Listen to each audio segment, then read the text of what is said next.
Alright, magandang umaga po sa ating lahat. Once again, this is F. Santos. At welcome na naman po sa ating munting kalaman. At gaya ng ating pinangako, ang topic na ating share ay tungkol sa duties and responsibilities ng isang gate guard. Ang security guard po sa gate na kadalasang tinutukoy bilang mga security gate guard ang siyang nagsisilbing unang linya ng depensa o first line of defense sa pagkontrol ng mga access, lalo na sa mga lugar na dapat na higpitan o mga dapat na lugar na kinokontrol, tulad ng mga instalasyong pang-militar, mga pasilidad ng gobyerno, opisina at mga korporasyon, maging mga residential sa komunidad at mga industrial complex. At ang kanila nga pong pangunahing responsibilidad ay matiyak ang seguridad at kaligtasan ng mga tao, ari-arian sa lugar na kanilang binabantayan sa pamamagitan ng pag-regulate ng pagpasok at paglabas ng mga tao, bisita, maging mga sasakyan. At ito po ay dapat na bine-verify ang mga identity o pagkakilalanan ng bawat individual at sinusubaybayan maging ang daloy ng trapiko, ng mga sasakyan, maging sa pedestrian. At narito po ang karaniwang tungkulin at responsibilidad ng mga gwardiya sa gate na ating pong ipaglilingkod sa inyo sa umagang ito. Unang-una na po dyan ay ang pagkokontrol. Dapat ay bine-verify ang pagkakilalanan at mga credential ng lahat ng individual sa pagpasok sa isang kontroladong lugar, maging yan ay residential, building, opisina, o mga warehouses. Dapat ay siyasatin ang mga dokumento tulad ng pagkakilanlan ng mga ID, no? Mga ID card, badge, o mga pass upang matiyak na wasto at ang mga ito ay updated o hindi expired. Dapat ay mapanatili ang mga listahan ng mga otorisadong tao o bisita at ito ay dapat nating i-cross-reference sa pamamagitan ng mga impormasyon na kanilang binibigay bago natin bigyan ng access.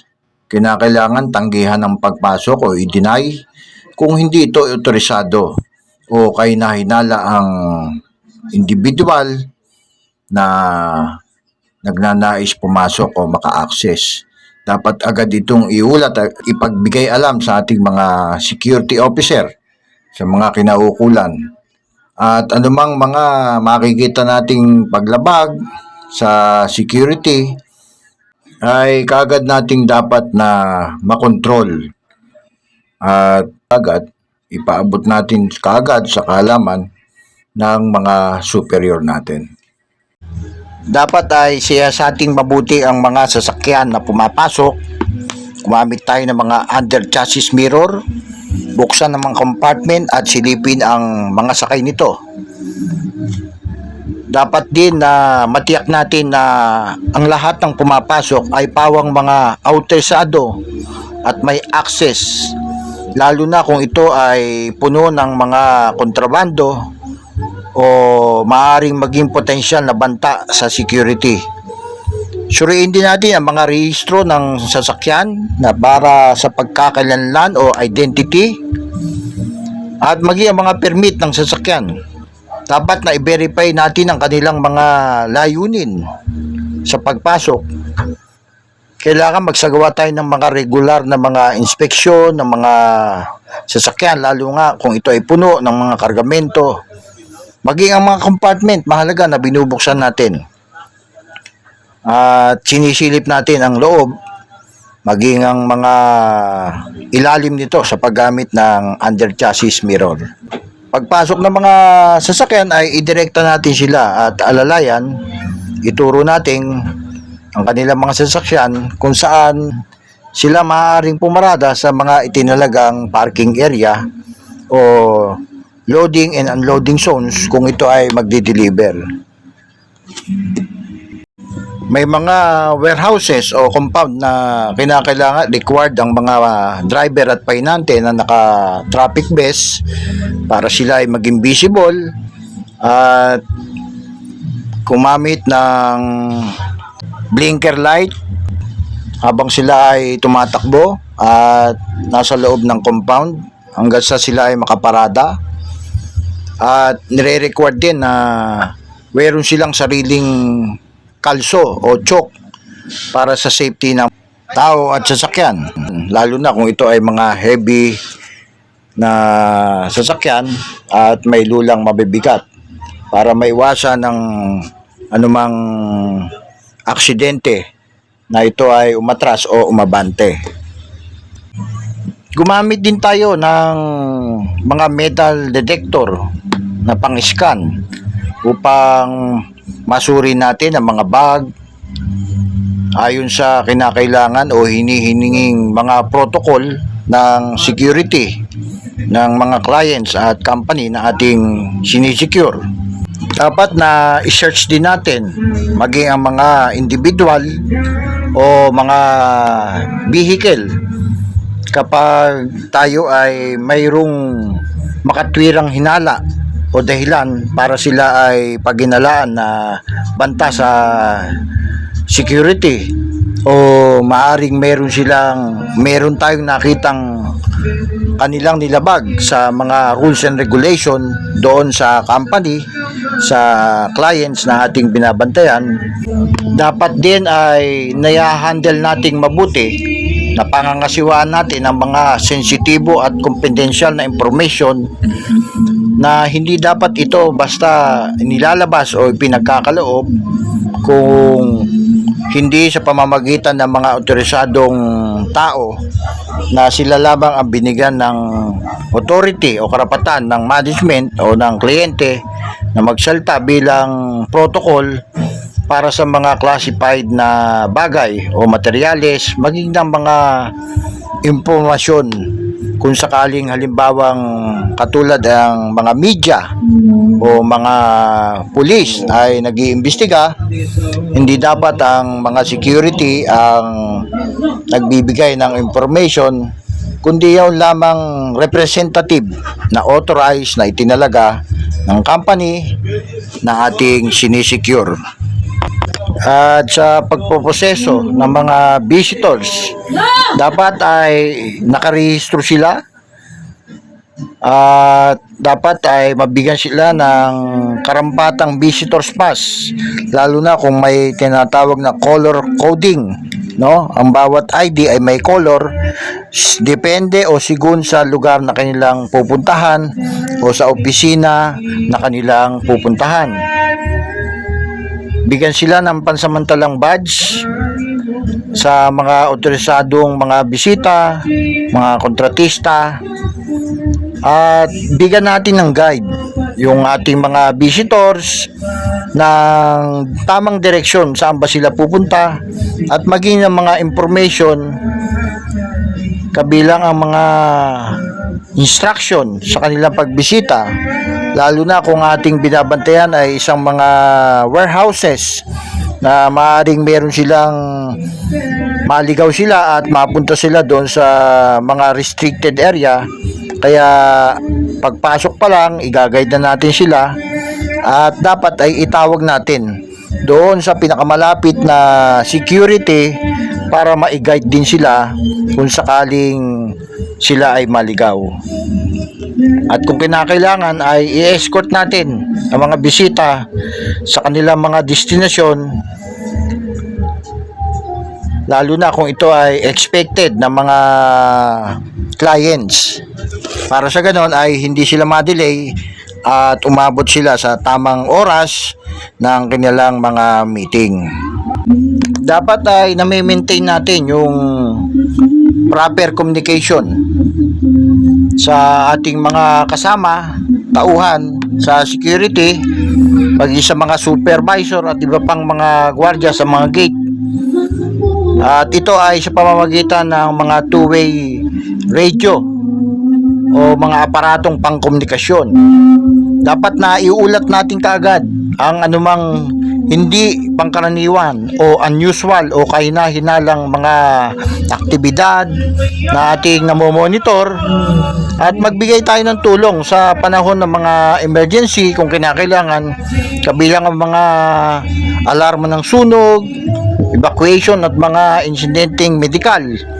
Kaya nga ang mga security ngayon ay sumasa ilalim sa pagsasanay sa first aid, kasama na dyan ang paggamit ng AED, ang how to control bleeding, mga splinting, mga bandaging, na sa ngayon ay nire-required na sa atin na mga nasa security industry. At dapat din at napakalaga na mapanatili natin ang tumpak na mga tala o talaan ng mga lahat ng individual, sasakyan at mga pumapasok na mga sasakyan, maging ang mga lumalabas ay dapat na nakokontrol natin.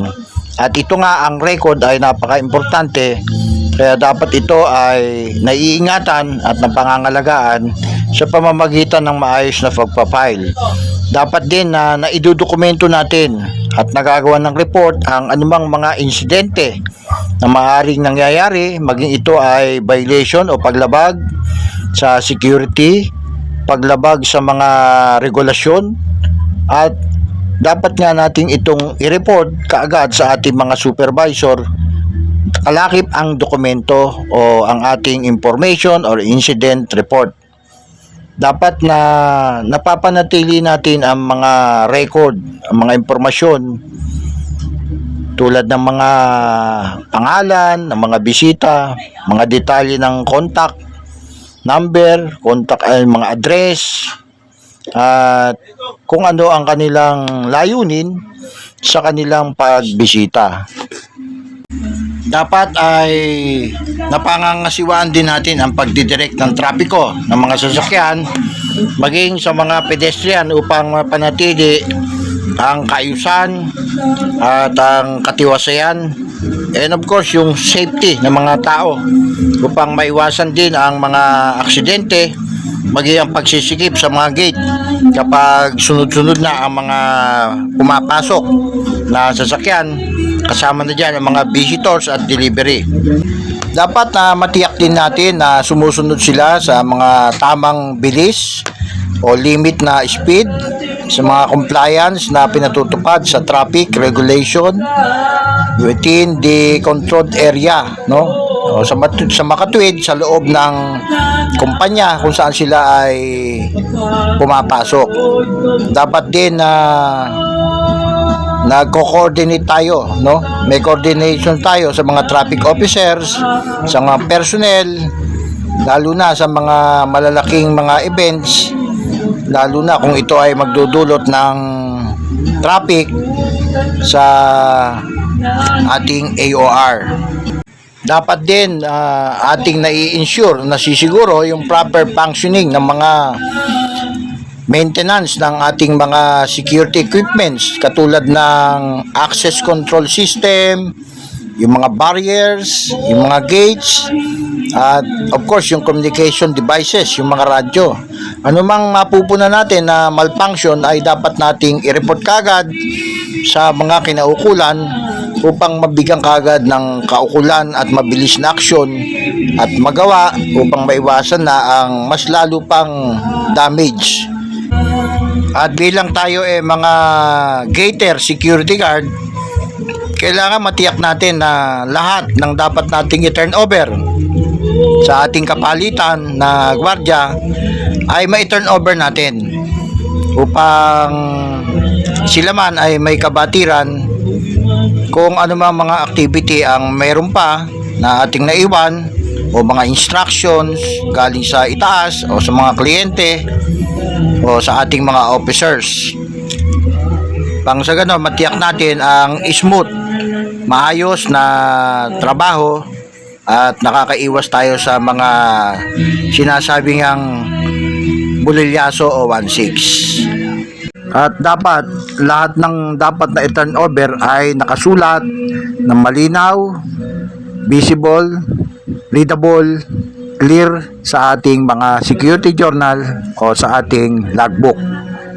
Ang isang gate guards ay gumaganap ng isang critical na gampanin upang mamintina ang security sa pagkontrol ng mga access, maging mga sensitibo at sa mga restricted areas.